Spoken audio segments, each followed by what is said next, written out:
ಆಭರಣಗಳಲ್ಲಿ ಇರುವಂತಹ ಡಿಸೈನ್ಗಳಂತೆ ಮಹಿಳೆಯರ ಜೀವನವೂ ಸಹ ಒಂದೊಂದು ರೀತಿಯಲ್ಲಿ ಡಿಸೈನ್ ಆಗಿದೆ. ನವದುರ್ಗೆಯರ ಪ್ರಕಾರದಲ್ಲೇ ಹೆಣ್ಣಿನ ಜೀವನ ಸಾಗ್ತಾ ಇದೆ ಎಂದು ನಟಿ ಕಲಾವಿದೆ ಅಂಕಿತಾ ಅಮರ್ ಅಭಿಮತ ವ್ಯಕ್ತಪಡಿಸಿದರು. ಉಡುಪಿಯ ದಿ ಒರಿಜಿನಲ್ ಆಭರಣ ಸಂಸ್ಥೆ ವತಿಯಿಂದ ವಿಶ್ವ ಮಹಿಳಾ ದಿನಾಚರಣೆ ನಿಮಿತ್ತ ಉಡುಪಿಯ ಹೋಟೆಲ್ ಮಣಿಪಾಲಿನ್ ಸಭಾಂಗಣದಲ್ಲಿ ಶನಿವಾರ ಆಯೋಜಿಸಿದ್ದ ಆಭರಣ ಸುಂದರಿ ಫ್ಯಾಷನ್ ಶೋ ಕಾರ್ಯಕ್ರಮ ಉದ್ಘಾಟಿಸಿ ಗೋವಿಂದ ಜಯ ಜಯಗೋಪಾಲ ಜಯ ಜಯ ಸಂಗೀತದ ಹಿನ್ನೆಲೆಯಲ್ಲಿ ರ್ಯಾಂಪ್ ವಾಕ್ ಮಾಡಿ ಫ್ಯಾಷನ್ ಶೋಗೆ ಚಾಲನೆ ನೀಡಿ ಮಾತನಾಡಿದರು. ಆಭರಣವೆಂದರೆ ಮಹಿಳೆಯರಿಗೆ ಅಚ್ಚುಮೆಚ್ಚು, ಅದರಿಂದ ದೇಹದಲ್ಲಿ ಚೈತನ್ಯ, ಹೆಣ್ಣಿನ ಅನೇಕ ಭಾವನೆಗಳಿಗೆ ಆಸರೆಯಾಗುತ್ತದೆ. ಆಭರಣವೆಂದರೆ ಕೇವಲ ಅಲಂಕಾರವಲ್ಲ, ಅದು ಸಂಸ್ಕಾರ ಹಾಗೂ ಸಂಸ್ಕೃತಿಯ ಪ್ರತೀಕ. ನಮ್ಮಿಂದ ನೀವು, ನಿಮ್ಮಿಂದ ನಾವು ಎನ್ನುವುದೇ ಮಹಿಳಾ ದಿನಾಚರಣೆಯ ಘೋಷಣೆಯಾಗಲಿ ಎಂದು ಹೇಳಿದರು. ದಿ ಒರಿಜಿನಲ್ ಆಭರಣ ಸಂಸ್ಥೆ ಸಂಧ್ಯಾ ಕಾಮತ್ ಮಾತನಾಡಿ, ಇಲ್ಲಿ ಸೇರಿರುವ ಎಲ್ಲರೂ ನಮ್ಮ ಒಡನಾಡಿಗಳಷ್ಟೇ ಅಲ್ಲ, ಒಡ ಹುಟ್ಟಿದವರು, ಅಕ್ಕರಿಯ ಒಡವೆಗಳಂತೆ ಪ್ರೀತಿ ಪಾತ್ರರು. ಒಡವೆ, ಉಡುಗೆ ತೊಡುಗೆಯಿಂದ ಬದುಕು ಸಂತಸ, ಅವುಗಳ ಸಮನ್ವಯದ ನಡಿಗೆ ಮೌನವೇ ಆಭರಣ, ಮುಗುಳ್ನಗೆಯೇ ಶಶಿಕಿರಣ ಎಂಬ ಹಾಡಿನ ತದ್ರೂಪವೇ ಇಂದಿನ ಆಭರಣ ಸುಂದರಿ ಫ್ಯಾಷನ್ ಶೋ ಆಗಿದೆ ಎಂದು ಹೇಳಿದರು. ವೇದಿಕೆಯಲ್ಲಿ ದಿ ಒರಿಜಿನಲ್ ಆಭರಣ ಸಂಸ್ಥೆ ಸುಭಾಷ್ ಕಾಮತ್, ಮಹೇಶ್ ಕಾಮತ್, ವೀಣಾ ಕಾಮತ್, ಶ್ಲೋಕಾ ಕಾಮತ್, ಮಹಾಲಸ, ಮೀನಾ ಅಡ್ಯಂತಾಯ, ಅಶ್ವಿತಾ ಶೆಟ್ಟಿ ಉಪಸ್ಥಿತರಿದ್ದರು. ಶಾಸಕ ಯಶ್ಪಾಲ್ ಸುವರ್ಣ, ಎಸ್ಪಿ ಹರಿರಾಮ್ ಶಂಕರ್, ಜಿಲ್ಲಾ ಪಂಚಾಯತ್ ಸಿಇಒ ಪ್ರತೀಕ್ ಬಾಯಲ್, ಉದ್ಯಮಿಗಳಾದ ಪುರುಷೋತ್ತಮ ಶೆಟ್ಟಿ, ಪ್ರಸಾದ್ ರಾಜ್ ಕಾಂಚನ್, ದೇವಿ ಪ್ರಸಾದ್ ಶೆಟ್ಟಿ, ಅಶೋಕ್ ಗಾಯತ್ರಿ ಪೈ, ಡಾಕ್ಟರ್ ಕಿರಣ್ ಆಚಾರ್ಯ, ಶಾಲಿನಿ ಜಿ ಶಂಕರ್, ಡಾಕ್ಟರ್ ರೋಷನ್ ಶೆಟ್ಟಿ ಅವರನ್ನು ಗೌರವಿಸಲಾಯಿತು. ಖ್ಯಾತ ನಿರೂಪಕಿ ಶಮೀರಾ ಬಿಡ್ವಾಯಿ ಕಾರ್ಯಕ್ರಮ ನಿರ್ವಹಿಸಿದ್ರು. ಖ್ಯಾತ ಗಾಯಕಿ ಕಾವ್ಯ ಅಜಿತ್ ಹಾಗೂ ಪ್ರೀಶಿಯಸ್ ಪೀಟರ್ ಅವರ ವಾದ್ಯಗಳ ಸಂಗೀತದ ತಾಳಕ್ಕೆ ಹಲವಾರು ಬೆಡಗಿಯರು ಹೆಜ್ಜೆ ಹಾಕಿದ್ರು. ಸಾಂಪ್ರದಾಯಿಕ ತೊಡುಗೆ ಆಭರಣ ಧರಿಸಿ ಕಂಗೊಳಿಸಿದ್ರು. ವಿವಿಧ ವಿನ್ಯಾಸದ ಬಟ್ಟೆಬರೆ, ಸೀರೆ ತೊಟ್ಟಿದ್ದ ಚಿಲ್ವಿಯವರೊಂದಿಗೆ ದಿ ಒರಿಜಿನಲ್ ಆಭರಣ ಸಂಸ್ಥೆಯ ಸಂಧ್ಯಾ ಕಾಮತ್ ಕೂಡ ಹೆಜ್ಜೆ ಹಾಕಿದ್ರು. ಬೆಂಗಳೂರಿನ ಮಾಡೆಲ್ಗಳು ಚಿನ್ನ ವಜ್ರಾಭರಣ ಧರಿಸಿ ನಸುನಗುತ್ತಾ ಸೊಂಟ ಬಳಕಿಸ್ತಾ ಹೆಜ್ಜೆ ಹಾಕಿದ್ರು. ಆಯ್ದ 17 ಗ್ರಾಹಕ ಮಹಿಳೆಯರು ಉಡುಪಿ ಸೀರೆ, ಶಂಕರಪುರ ಮಲ್ಲಿಗೆ ತೊಟ್ಟು ಬೆಳ್ಳಿ ಆಭರಣ ಧರಿಸಿ ರ್ಯಾಂಪ್ ವಾಕ್ ಮಾಡಿ ಗಮನ ಸೆಳೆದರು.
ಜಯನಗರ್ ಸ್ಟೋರನ್ನ ವಿಸಿಟ್ ಮಾಡುವಾಗ the original Abharan from Udupi ಅಂತ ನೋಡಿದಾಗ ಈ ಫ್ರಮ್ ಉಡುಪಿ ಹೇಗೆ, ಉಡುಪಿ ಯಾಕೆ, ಹೇಗಿರುತ್ತೆ ಅನ್ನೋ ಕುತೂಹಲ ಜಾಸ್ತಿ ಇತ್ತು. ಇವತ್ತು ಬಂದ ಮೇಲೆ ಇಷ್ಟು ಚಂದವಾಗಿ ನೀವೆಲ್ಲ ಅಲಂಕಾರ ಮಾಡಿಕೊಂಡು ಆಭರಣವನ್ನ ಒಂಥರ ಸೆಲೆಬ್ರೇಟ್ ಮಾಡೋದಕ್ಕೆ ಬಂದಿರೋದು ನೋಡಿ ಬಹಳ ಸಂತೋಷ ಆಗ್ತಾ ಇದೆ. ಥ್ಯಾಂಕ್ ಯು ಸೋ ಮಚ್ ನನ್ನ ಕರೆದಿರೋದಕ್ಕೆ, ತುಂಬಾ ಖುಷಿ ಆಗ್ತಿದೆ. ಅಂಡ್ ಹೇಳಬೇಕು ಏನೋ ಗೊತ್ತಿಲ್ಲ, ಇದು ನನ್ನ ಮೊದಲನೇ ಕಾರ್ಯಕ್ರಮ. ನನ್ನ ಗುರುಗಳು ಇರೋದು ಇಲ್ಲಿ ಸುನೀತಾ ಚಂದ್ರಕುಮಾರ್ ಅಂತ, ಸಂಧ್ಯಾ ಮ್ಯಾಮ್ ಅವರ ಫ್ರೆಂಡ್ ಅವರು, ಆದರೆ ನನ್ನ ಗುರುಗಳು ಅವರು ಕಾರ್ಯಕ್ರಮದಲ್ಲಿ ಕೂತಿದ್ದಾರೆ. ನನ್ಗೆ ಏನ್ ಮಾತಾಡ್ಲಿ ಅನ್ನೋದೇ ನನ್ನ ತಲೆಯಲ್ಲಿ ಓಡಾಡ್ತಿಲ್ಲ. ಎನಿವೇಸ್, ಇವತ್ತು ಆಭರಣ ಸುಂದರಿ ಅನ್ನುವಂತಹ ಒಂದು ಕಾನ್ಸೆಪ್ಟ್ ಇಟ್ಕೊಂಡು ಫ್ಯಾಷನ್ ವಾಕ್ ಮಾಡ್ತಾ ಇದ್ದಾರೆ, ಫ್ಯಾಷನ್ ಶೋ ಮಾಡ್ತಾ ಇದ್ದಾರೆ. ನಾವೆಲ್ಲ ಪ್ರತಿಯೊಂದು ಬಾರಿಯೂ ಆಭರಣದ ಬಗ್ಗೆ ಮಾತಾಡುವಾಗ ಆಭರಣದ ಡಿಸೈನ್ಸ್ ಬಗ್ಗೆ ಮಾತಾಡ್ತೀವಿ, ಆಭರಣ ಎಷ್ಟು ಚೆನ್ನಾಗಿದೆ ಅನ್ನೋದನ್ನ ಮಾತಾಡ್ತೀವಿ. ಇದರ ಜೊತೆ ನಾವಿವತ್ತು ಕೊಲಾಬರೇಷನ್ ಆಗಿ ಮಹಿಳಾ ದಿನಾಚರಣೆಯನ್ನ ಆಚರಿಸ್ತಾ ಇದ್ದೀವಿ. ಮಹಿಳೆಯರ ಮಹತ್ವದ ಬಗ್ಗೆ ಯಾವಾಗ್ಲೂ ಮಾತಾಡ್ತೀವಿ.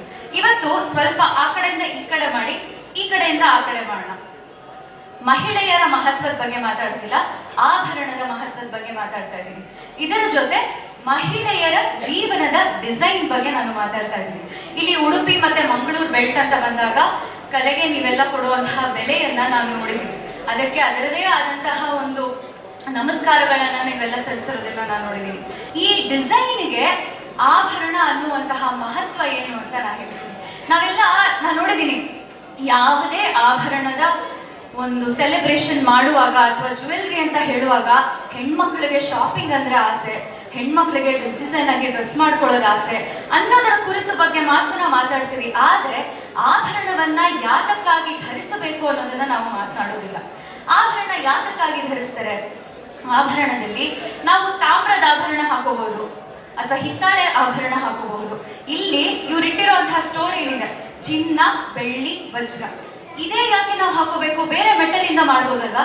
ಪ್ರತಿಯೊಂದು ಮೆಟಲ್ ಅಲ್ಲೂ ಅದಕ್ಕೆ ಅದರದೇ ಆದಂತಹ ಶಕ್ತಿ ಇದೆ. ಆದ್ರೆ ನಾವಿಲ್ಲಿ ಯಾಕೆ ಚಿನ್ನ, ಬೆಳ್ಳಿ, ವಜ್ರವನ್ನ ಅದನ್ನ ಹಾಕೋತೀವಿ ಅಂತ ಹೇಳಿದ್ರೆ ಇದು ಯಾವತ್ತೂ ಕೊರೋಡ್ ಆಗೋದಿಲ್ಲ, ಅಂದ್ರೆ ರಸ್ಟ್ ಹಿಡಿಯೋದಿಲ್ಲ. ಹಾಗಾಗಿ ನಾವು ಇದನ್ನ ಆಯ್ಕೆ ಮಾಡ್ಕೋತೀವಿ. ಇದರಲ್ಲಿರುವಂತಹ ಶಕ್ತಿಯ ಅಂಶಗಳನ್ನ ನಾವು ಯೋಚನೆ ಮಾಡಬೇಕು. ಚಿನ್ನದಲ್ಲಿ ಸೂರ್ಯನ ಅಂಶ ಇದ್ರೆ, ಬೆಳ್ಳಿಯಲ್ಲಿ ಚಂದ್ರನ ಅಂಶ ಇದೆ. ನಮ್ಮ ಮೇಲು ಭಾಗದ ಅಂಗಗಳಿಗೆ ನಾವು ಚಿನ್ನವನ್ನ ಧರಿಸ್ತೀವಿ. ನಮ್ಮ ಕೆಳಗಿನ ಭಾಗ ಅಂದ್ರೆ ಕಾಲುಂಗರ, ಗೆಜ್ಜೆ, ಉಳಿದಾರ ಅಂತ ಬಂದಾಗ ನಾವು ಬೆಳ್ಳಿಯನ್ನ ಹಾಕುತ್ತೀವಿ. ಯಾಕಂದ್ರೆ ನಮ್ಮ ಅಪ್ಪರ್ ಬಾಡಿಯನ್ನ ನಾವು ಎನರ್ಜಿಯನ್ನ ಮೇಂಟೈನ್ ಮಾಡಬೇಕು. ನಮ್ಮ ದೇಹದಲ್ಲಿ ನಮಗೆ ಚೈತನ್ಯ ಮೂಡಿಸೋದಕ್ಕೆ ಈ ಮೆಟಲ್ಗಳನ್ನ ನಾವು ಧರಿಸ್ತೀವಿ. ನಮಗೆ ಅಹಂಕಾರ ಬರದೇ ಇರಲಿ, ಸದಾ ಗ್ರೌಂಡೆಡ್ ಆಗಿರಲಿ, ಸ್ವಲ್ಪ ಎಮೋಷನ್ಸ್ ಮೇಲೆ ಹಿಡಿತಾ ಇರಲಿ ಅಂತ ನಾವು ನಮ್ಮ ಕಾಲುಂಗರ ಅಂದ್ರೆ ಗೆಜ್ಜೆ ಹಾಕ್ತೀವಿ. ನೆಲಕ್ಕೆ ಸದಾ ಈ ಚಂದ್ರನ ಅಂಶ ಅಂದ್ರೆ ಬೆಳ್ಳಿ ಸೋಕ್ಸ್ತಾ ಇರ್ಲಿ ಅಂತ. ಹಾಗಾಗಿ ನಾವು ಚಿನ್ನ ಮತ್ತೆ ಬೆಳ್ಳಿಯನ್ನ ಖರೀದಿ ಮಾಡೋದು.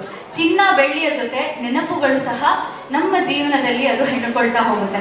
ಇಲ್ಲಿ ಬರೀ ಡಿಸೈನ್ ಚೆನ್ನಾಗಿದೆ ಅನ್ನೋದಕ್ಕಿಂತ ತಾಯಿ ಮನೆಯಿಂದ ಕೊಟ್ಟಂತಹ ಮಾಂಗಲ್ಯ, ತಂದೆ ಕೊಡಿಸಿದಂತಹ ಉಂಗುರ, ಅಣ್ಣ ಕೊಡಿಸಿದಂತಹ ಗೆಜ್ಜೆ, ಮಗನಿಗೆ ಎತ್ತಿಡುವಂತಹ ಉಡುದಾರ, ನನ್ನ ಮಾವ ಕೊಡಿಸಿದಂತಹ ಓಲೆ, ಇಂಥ ವಿಷಯಗಳು ಹೆಣ್ಣಿನ ಭಾವನೆಗಳಿಗೆ ಮತ್ತೆ ಭಾವಜೀವಿ ಆಗಿರೋರಿಗೆ ಸಾಕಷ್ಟು ಬಾರಿ ಆಸರೆ ಕೊಡುತ್ತೆ.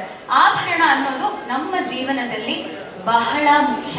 ಮುತ್ತೈದೆ ಅಂತ ಹೇಳ್ತೀವಿ, ಅರಿಶಿನ ಇದೆ, ಕುಂಕುಮ ಇದೆ, ಹೂವಿದೆ, ಅದರ ಜೊತೆ ಬರೋದು ಬಳೆ ಮತ್ತೆ ಮಾಂಗಲ್ಯ. ಮಾಂಗಲ್ಯ ಅನ್ನೋದು ನಮ್ಮ ಎದೆಗೂಡು ಅನ್ನೋದು ಬೆಚ್ಚಗಿರೋದಕ್ಕೆ ನಾವು ಅಲ್ಲಿ ಆಭರಣ, ಅದು ಚಿನ್ನದ ಆಭರಣವನ್ನ ನಾವು ಧರಿಸ್ತೀವಿ. ಬಳೆ, ಇಲ್ಲಿ ನಾಡಿ ಇದೆ. ಈ ನಾಡಿಯಲ್ಲಿ ಅಂದ್ರೆ ನಮ್ಮ ಹೆಣ್ಮಕ್ಳನ್ನ ನಾವು ಲಕ್ಷ್ಮಿಯರು ಅಂತ ಹೇಳ್ತೀವಿ ಅಲ್ಲ, ಲಕ್ಷ್ಮಿಯರು ಆಶೀರ್ವಾದ ಮಾಡಬೇಕು, ಸದಾ ಅವರ ಕೈಯಲ್ಲಿ ಒಳ್ಳೇದು ಬರಲಿ ಅಂತ ಹೇಳಿ ಇಲ್ಲಿ ನಾವು ಚಿನ್ನವನ್ನ ಹಾಕೋದು. ನಮ್ಮ ನಾಡಿಯ ಹತ್ರ ಒಂದು ಚಿನ್ನ ಇರಲಿ ಅಂತ. ಹೀಗಾಗಿ ಸಾಕಷ್ಟು ವಿಷಯಗಳಿದೆ. ಆಭರಣ ಅಂತಂದ್ರೆ ಕೇವಲ ಅಲಂಕಾರ ಮಾಡ್ಕೊಳ್ಳುವಂತಹ ವಿಷಯ ಅಲ್ಲ. ಇದರಲ್ಲಿ ಸಂಸ್ಕೃತಿ ಇದೆ, ಇದರಲ್ಲಿ ಸಂಸ್ಕಾರ ಇದೆ, ಹಾಗೂ ಬಯೋಲಾಜಿಕಲ್ ಸಿಗ್ನಿಫಿಕೆನ್ಸ್ ಇದೆ, ಸ್ಪಿರಿಚುವಲ್ ಸಿಗ್ನಿಫಿಕೆನ್ಸ್ ಇದೆ, ನಮಗೆ ಆಗಿರುವಂತಹ ಇಂಪಾರ್ಟೆನ್ಸ್ ಇದೆ. ಈಗೇನು ಈ ಫ್ಯಾಷನ್ ಶೋ ನಡೆಯುತ್ತೆ, ಬರೀ ನಾವು ಅಲಂಕಾರಕ್ಕಾಗಿ ಮಾಡ್ಕೋತಿಲ್ಲ ಅಂತ ಅಂದ್ಕೊಂಡು ಇನ್ನು 9 ವರ್ಷ ಆದ್ರೆ 100 ವರ್ಷ ಆಗುತ್ತೆ ಈ ಸಂಸ್ಥೆಗೆ. ಎಷ್ಟು ಜನರಿಗೆ ಅವರು ನೆನಪುಗಳನ್ನ ಕೊಟ್ಟಿದ್ದಾರೆ ನೋಡಿ. ಈಗಲೂ ಯಾಕೋ ಮನೆಯಲ್ಲಿ 1935ರಲ್ಲಿ ಮಾಡಿಸಿರೋ ಚಿನ್ನ ಇರುತ್ತೆ. ನಮ್ಮ ತಾತ, ಅವ್ರ ಮುತ್ತಾಜಿ, ಅವ್ರು ಇದ್ರಲ್ಲ, ಅವ್ರು ನಮಗ್ ಕೊಟ್ಟಿದ್ದು, ಅಲ್ಲಿಂದ ಇಲ್ಲಿ ಕೊಟ್ಟಿದ್ದು ಅಂತ ಹೇಳ್ತೀವಿ ಅಲ್ಲ. ಈ ತರ ಅವರು ನಮ್ಮ ಜೀವನದಲ್ಲಿ ಒಂದು ಶಕ್ತಿಯನ್ನ ತುಂಬ್ತಾ ಇದ್ದಾರೆ, ನಮ್ಮ ಜೀವನದಲ್ಲಿ ನೆನಪುಗಳನ್ನ ಕೊಡ್ತಾ ಇದ್ದಾರೆ. ಈ ಸಂಸ್ಥೆ 100 ಅಲ್ಲ, 200 ಅಲ್ಲ, 300 ಅಲ್ಲ, ಸದಾ ಕಾಲ ಹೋಗ್ತಾನೆ ಇರ್ಲಿ ಹಿಂಗೆ ಅಂತ ನಾನು ಅಲ್ಲಿ ಮುಗುಳ್ನಗೆಯ ಸುಂದರ ಮೌನ ಕಂಡಾಗ ನನಗೆ ಒಂದು ಜನಪ್ರಿಯ ಹಾಡು ನೆನಪಾಗುತ್ತಿದೆ. ಮೌನವೇ ಆಭರಣ, ಮುಗುಳ್ನಗೆಯೇ ಶಶಿಕಿರಣ. ಓ, we Abharan people cannot have a single conversation without the word Abharan, isn't it? What to do? It runs in our vein. Now, let's keep aside Abharan and come back to today and now. Because, believe me, today's program is not a sales promotion event. Definitely not. This is going to be a warm-filled evening, a get-together of our extended family. That's you all. ನೀವೆಲ್ಲರೂ ಈಗ ನಮ್ಮ ಒಡನಾಡಿಗಳಾಗಿದ್ದೀರಿ, ಒಡ ಹುಟ್ಟಿದವರಂತೆ ಆಗಿದ್ದೀರಿ. ಹಾಗಾಗಿ ನಾವೆಲ್ಲ ಪರಸ್ಪರ ಅಕ್ಕರೆಯ ಒಡವೆಗಳಾಗಿದ್ದೇವೆ ಅಂದರೆ ಅತಿಶಯೋಕ್ತಿ ಆಗಲಾರದು. ಈಗ ಒಡವೆ ಅಂದಾಕ್ಷಣ ಒಡನೆ ತಲೆದೋರುವ ಇನ್ನೆಬ್ಬರೆಂದರೆ ಉಡುಗೆ ತೊಡುಗೆ. ಈ ಉಡುಗೆ ತೊಡುಗೆಗಳ ನಡಿಗೆಯ ಅಂದ ಚಂದ, ಹಾವ ಭಾವ ತಲೆ ದೂಗಿಸುವಂಥದ್ದು ನಮಗೆ ಅಂತ ನನಗನಿಸಿತು. ನಾವ್ಯಾಕೆ ಈ ಉಡುಗೆ ಒಡವೆ ತೊಡುಗೆ ನಡಿಗೆಗಳ ಕೊಡುಗೆಯನ್ನು ನಿಮ್ಮೊಂದಿಗೆ ಆಚರಿಸಬಾರದು ಅಂತ. So that's why we are here today.